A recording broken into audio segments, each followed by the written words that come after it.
你有没有过这种感觉啊？好像人生就是在自动驾驶一样，我们只是在生存，而不是真正的在生活。今天我们就来聊聊，要怎么样才能夺回人生的主导权，从一个只能被动接受命运的乘客，变成一个真正能够主导方向的领航员。所以啊，我想先问你一个很直接的问题：你觉得现在的你是人生的乘客吗？就是任由事情发生，随波逐流，还是你觉得自己是那个紧紧握着方向盘的领航员？这个问题的答案其实就是我们今天整个旅程的起点。你看这张图，哇，这个对比就很清楚了，对吧？左边这个生存的状态，就好像被过去的那些事情像锁链一样绑住，感觉超无力的。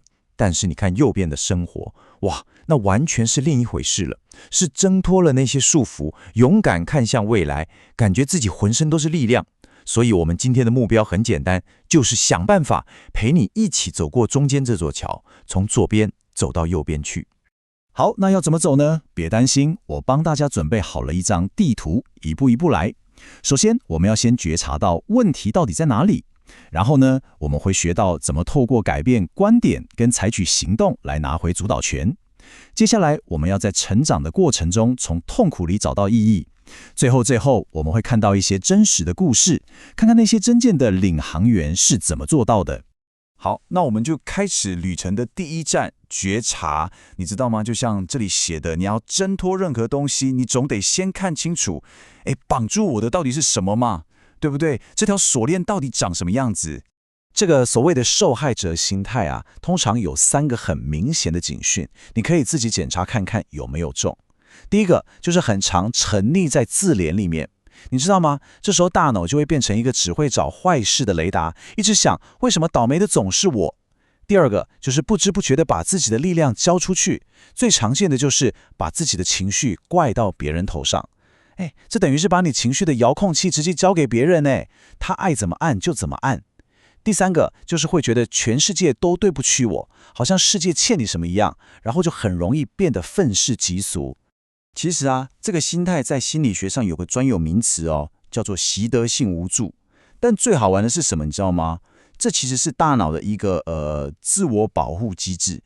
他觉得反正我做什么都没用，那干脆就不要动好了，这样就不会再受伤。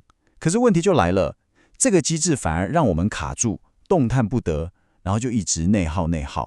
不过好消息是，当你光是意识到，原来我有这个东西，恭喜你，你就已经在拿回力量的路上了。好，既然我们已经看到锁链了，那接下来第2步当然就是要想办法把它砸碎啊。那这一步呢，我们可以分2层来看。第一层是从脑袋里开始，也就是我们的观点，先从改变我们讲话的方式开始。然后呢，第2层就是实际的行动，让我们的身体也跟上。说真的，最快也最有效的改变，就是从你每天在跟自己讲什么话开始。你看画面这个对比超明显的。左边受害者的语言都是我必须，都是他害我，听起来就很无奈，对吧？但你看右边领航员的语言，我选择，我要为什么负责？哇，那个力量感完全不一样。你想想看，光是把我必须去上班换成我选择去上班，因为我想要赚钱，整个心态是不是就从被动变成主动了？这就是拿回主导权的第一步。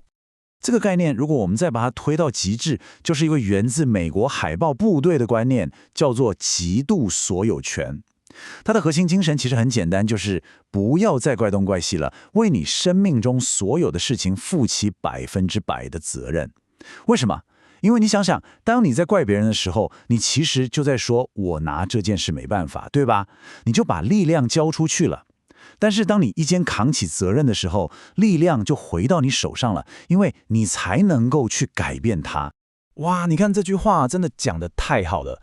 这位精神科医师维克多·弗兰克，他告诉我们一件非常非常重要的事：不管外面的世界再怎么糟糕，不管你遇到什么鸟事，有一样东西是谁都拿不走的，那就是你拥有权利选择你要用什么态度去面对。这份心智上的主导权是绝对的自由。好，当我们的想法转过来之后，光想还不够，身体一定要跟上才行。从神经科学的角度来看哦，所谓的创伤，很多时候其实是身体记得那种动弹不得的感觉。所以要真正走出来，就要用身体的行动来打破那个僵局。这边有2个很具体的方法。第一个，去做一些完成防御动作的运动，像什么武术啊、重训啊，这些运动会不断地告诉你的身体跟大脑，你是有能力保护自己的，你是很强壮的。这是在神经层面去重新设定。第二个也非常重要，就是设立坚定的界限。白话一点就是练习说不，这大概是最直接也最能让你感觉到力量回来的行为了。OK， 觉察了，也行动了。接着我们就来到最后一个也是最关键的阶段，成长。到了这个阶段啊，过去那些痛苦它就不再是一个贴在你身上的负面标签了，它会转变成什么？它会变成推动你往前走的燃料。你想想看，当我们一直卡在过去出不来的时候，脑袋里是不是一直重复问一个问题，就是我到底失去了什么？这个问题就像一个超重的锚一样，直接把你钉在那个不好的回忆发生的时间点，让你根本动弹不得，没办法往前走。而真正的成长，真正的转变，是从什么时候开始的呢？就是当你开始问一个完全不一样的问题。这个新问题就是，经历了这些之后，我能为这个世界带来什么样的意义？你看，这个焦点的转移太巨大了。从只看着自己失去了什么，转到去想自己能贡献什么，这个转变就是成长的关键。这个观念有一个很强大的名字，叫做悲剧乐观主义。它想告诉我们的是什么呢？就是说，就算在你觉得人生已经跌到谷底、最黑暗的时候，只要你能为这份痛苦找到一个意义，这个意义可能是为了你爱的人，也可能是一个更远大的目标。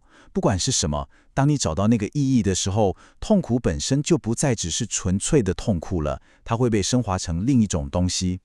好，讲到这里，这些理论听起来好像都很棒，很有力量，对不对？可是说的总比做的容易，这真的做得到吗？所以在我们最后这个部分，我们不讲理论了，我们直接来看2个真实的故事，看看这些原则是怎么样真的彻底的改变了一个人的人生。第一个故事的主角是一位女大学生，她因为小时候的一些创伤，所以身体有一种被制约的反应，就是每次一碰到危险，她整个人就会僵住，动不了。这就是我们前面讲的一种很典型的冻结反应。那为了要改变这个状况，她决定去报名防身术课程，想把身体的主导权拿回来。结果就在他上完课没多久，老天爷好像要给他一个期末考一样，他真的在路上遇到了3个抢匪。哇，这根本就是终极大考验呐！但是这次的结果跟以前完全不一样了，他不但没有僵住，反而立刻摆出了备战的姿势，还对着他们大喊：好啊，我等这课很久了，谁先来？结果可想而知，那3个抢匪整个吓傻，转头就跑了。你知道吗？这句呐喊超重要的，它不只是吓跑了坏人，更重要的是，它在他的身体里，在他的大脑里，把那个我无能为力的旧程式给彻底改写了。好，第2个例子就是我们前面提过的那位精神科医师维克多·弗兰克，他的情况可以说是人类能够想象到最极端的状况了。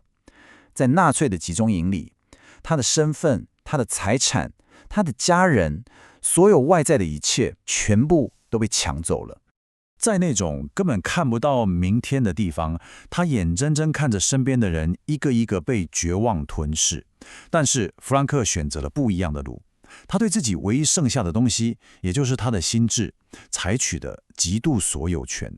他拒绝让绝望占领他的脑袋，他在脑中构思撰写他未来要出版的书，他还去安慰帮助比他更痛苦的囚犯。透过做这些事，他为自己那份无法言语的痛苦找到了意义。这就是最强而有力的证明了，不是吗？弗兰克的亲身经历告诉我们一件事：真正的自由，那个最根本、最核心的自由，其实就是你对自己心智和态度的绝对主导权。就算外在的一切都被拿走了，你一无所有了，但这份内在的自由，只要你不放手，就永远没有人可以从你身上夺走。所以啊，如果今天讲了这么多，你只能记住一件事的话，我希望就是这一句话：真正定义你是谁的，从来都不是你遇过什么倒霉事，而是你选择用什么方式去回应这些事。你的力量，你所有的力量，就藏在发生的事跟你的回应之间那个小小的空隙里。从一个乘客要变成一个领航员，这趟旅程坦白说绝对不容易，但是就像我们刚刚看到的故事一样，它永远是有可能的。今天我们聊了原则，也看了证明，那么现在最后也是最重要的问题，就要留给你自己了。你准备好亲手拿起那个属于你自己人生的方向盘了吗？